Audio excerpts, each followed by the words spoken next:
আমরা আজকে দেখলাম ইতিহাসের আগের যতগুলো বাজেট ছিল সব অনেকগুলাই উন্নয়নমুখী ছিল, কিন্তু এই প্রথম আমরা দেখলাম একটা মানবিক বাজেট বাংলাদেশ পেয়েছে। এর আগে কখনোই এরকম মানবিক বাজেট বাংলাদেশ পায় নাই।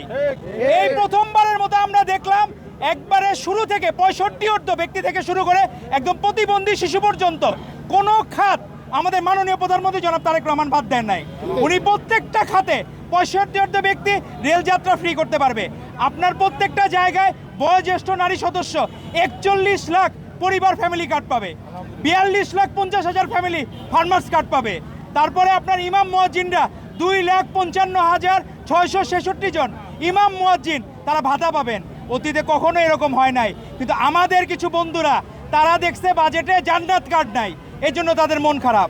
তারা ফ্যামিলি কার্ড ফার্মার্স কার্ড দেখলে তাদের মন ভালো হয় না, হেলথ কার্ড দেখলে মন ভালো হয় না, অন্য প্রবাসী কার্ড দেখলে মন ভালো হয় না, তাদের মন ভালো হয় জান্নাত কার্ড দেখলে। তো জান্নাত কার্ড তো আর এখানে দিতে পারা সম্ভব না, আর কেউ কোনো মুসলিমকে বলতে পারবে না কনফার্ম কেউ জান্নাতি হবে, এটা কোনোদিন সম্ভব না। তো আপনারা সেই জায়গায় অনেকের মন ভালো। আজকে বাংলাদেশের বিধবা নারী যারা তাদের ভাতা বৃদ্ধি পেয়েছে তাদের মন ভালো।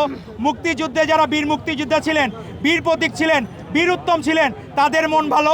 যারা জুলাই যোদ্ধা আমার পাশেই A category B category C ক্যাটাগরির জুলাই যোদ্ধা আছে তাদের মন ভালো, কারণ তাদের ভাতা বৃদ্ধি পাইছে। আজকে প্রত্যেকটা জায়গায় তাদের মন ভালো। আর কাদের মন খারাপ? যারা স্বাধীনতা বিরোধী এবং মাদক প্রেমী তাদের মন খারাপ। আপনার মাদক নেশাগ্রস্ত যারা, মাদকের দাম বৃদ্ধি পাইছে, মদের দাম বৃদ্ধি পাইছে।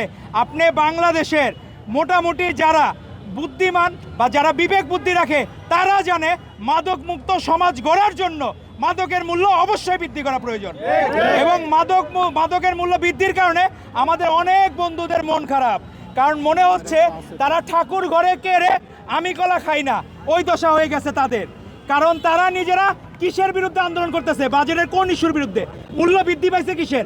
মাদকের মূল্য বৃদ্ধি পাইছে, গাঁজার মূল্য বৃদ্ধি পাইছে, মদ এগুলার মূল্য বৃদ্ধি পাইছে। আর দাম কমছে কোনগুলার? নিত্য প্রয়োজনীয় 60টা পণ্যের দাম কমছে। এইটা নিয়ে তো তারা বললো না, অ্যাপ্রিসিয়েট করলো না। তারা তো বললো না ইমাম মুয়াজ্জিনদের ভাতার জন্য এই খাত খোঁজে। কোন খাতে? বাজেটের আপনার দেখতে হবে কোন খাতে কত বরাদ্দ আছে।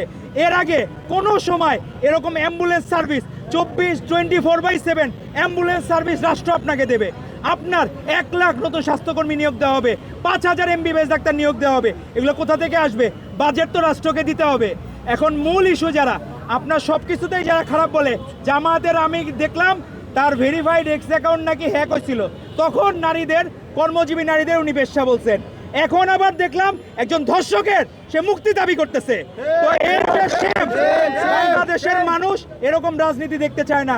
আগে ছিল গুপ্ত শিবির, এখন দেখলাম তারা ধর্ষকের ভূমিকায় অবতীর্ণ হয়েছে। তো এরকম আমরা গুপ্ত শিবির যে রাজনীতি, তারা ধর্ষক, স্বীকৃত ধর্ষক, তারা বলতেছে রাষ্ট্র নাকি সরাসরি একজন ব্যক্তিকে গুম করেছিল, পরে জানা গেল সেই ব্যক্তি ধর্ষণের মামলা আসামি। তো এরকম দ্বিচারিতা জামায়াতের আমির এবং শিবির নেতাদের আমরা এর তীব্র নিন্দা এবং ধিক্কার জানাই। এবং তাদের প্রত্যেকটা জায়গায় আমরা চাবো আপনারা গঠনমূলক রাজনীতি করেন। আর বাজেটের কোনো যৌক্তিক সমালোচনা থাকলে আপনারা অবশ্যই ডিবেট করবেন, অবশ্যই গঠনমূলক সমালোচনা করবেন। কিন্তু গঠনমূলক সমালোচনা না করে শুধুমাত্র নামমাত্র মাদকের মূল্যবৃদ্ধি, সেটা আবার আপনারা বিক্ষোভ করলেন। তো এটা তো আপনাদের পক্ষে যে হয়তোবা আপনারা মাদককে পেট্রোনাইজ করতে চান, কিন্তু আমাদের মাননীয় প্রধানমন্ত্রী জনাব তারেক রহমান বদ্ধপরিকর মাদক মুক্ত বাংলাদেশ গড়ার জন্য, এবং ন্যূনতম ছাড় দিবেন না। তো আমরা এই বাজেট শিক্ষার জন্য যে বরাদ্দগুলা, 1 ট্যাব 1 টিচার এবং 1 চিলড্রেন 1 ট্রি, এই 1 চিলড্রেন 1 ট্রি হচ্ছে প্রত্যেকটা বাচ্চা তার স্কুলের ক্যাম্পাসের বাইরে অথবা তার আবাসনের বাইরে যে বাসায় থাকে তার পাশে এই গাছটা সে বপন করবে। ওই বাচ্চাটাও যত বিকশিত হবে এই গাছও বিকশিত হবে। ততদিন প্রত্যেকটা জায়গায় এইভাবেই 1 কোটি গাছের মানে আমাদের পরিকল্পনা আছে এইভাবে 1 কোটি গাছ রোপণ করা, আর পরবর্তীতে 5 বছরে 25 কোটি বৃক্ষরোপণ করা। তো এই জিনিসগুলা, আর আপনারা বাংলাদেশে সর্বশেষ যে বিষয়টি বলবো, প্রত্যেকটা জায়গায় আমাদের অনেক বন্ধুরা, আমরা ছোটোবেলায় যখন পড়েছি, কেউ স্কুল ব্যাগের অভাবে, কেউ স্কুলের ড্রেসের অভাবে, কেউ স্কুলে জুতার অভাবে স্কুলে যেতে পারতো না। এই প্রথম মানবিক প্রধানমন্ত্রী আমরা পেয়েছি যে এই ছোট জায়গায় যে মাধ্যমিকে যারা পড়বে এবং যারা প্রাথমিক শিক্ষায় যারা থাকবে তাদের প্রত্যেককে স্কুল ব্যাগ, ড্রেস এবং জুতা দেওয়া হবে। এই যে পুরস্কার, এজন্য আমরা মাননীয় প্রধানমন্ত্রী জনাব তারেক রহমানকে ধন্যবাদ জানাই। শিক্ষা ক্ষেত্রে, স্বাস্থ্য ক্ষেত্রে, সকল ক্ষেত্রে উনি যে একটা দৃষ্টান্ত নজির স্থাপন করেছেন, এর দ্বারা প্রমাণিত হয় বাংলাদেশ প্রধানমন্ত্রী হচ্ছেন জনাব তারেক রহমান, এবং তার হাত ধরেই বাংলাদেশ ফার্স্ট অল কান্ট্রি হবে। ধন্যবাদ আপনাদের।